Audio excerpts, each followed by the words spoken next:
kuna watu wanaitwa Azam kwenye ligi ya Tanzania. Azam ni timu moja ambayo imejipanga. Kwangu mimi naona kama Azam sasa amejipata kutokana na falsafa za Mwalimu Ibenge na benchi zima, ufundi, uongozi mzima wa Azam. Basi kuna kitu wanakitaka kwenye ligi ya Tanzania na hata kimataifa. Tukiingia kwenye ligi ya Tanzania, Azam anashika nafasi ya 8. Azam anashika nafasi ya 8. Lakini anakuja kwa speed sana.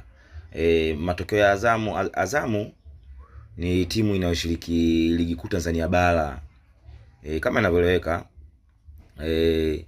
inashika nafasi ya 8 katika msimamo wa ligi kuu 2025-2026 ikiwa na jumla ya point 16 hadi sasa, na imecheza mechi 8, mechi 5 zikiwa nyumbani na 3 za ugenini. Azam ameshinda mechi 4, draw 4 na kufungwa hakuna mechi aliyofungwa. Amefunga mabao zaidi ya 11 na kufungwa, yani nyavu zake kutikiswa mara 2, hivyo kufanya kuwa na tofauti ya mabao 9. Azam iko vizuri sana. Azam iko vizuri na anategemea kufanya makubwa sana mechi yake inayofuata ambayo anajiandaa kwenda Casablanca.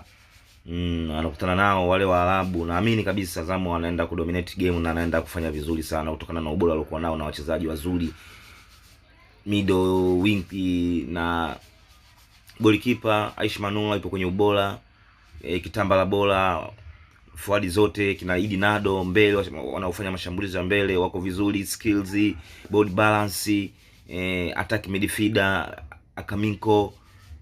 Azam iko very strong kwangu mimi na